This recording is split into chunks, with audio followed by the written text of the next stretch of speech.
I would like to dedicate a song to all my super loves and loves a lot po.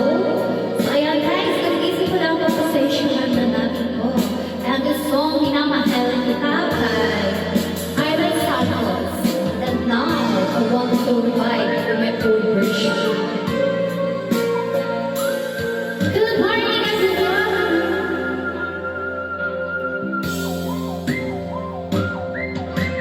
Di ko malimutan ang iyong mga larawan, ang iyong mga pangakong akala. Kahit nasaan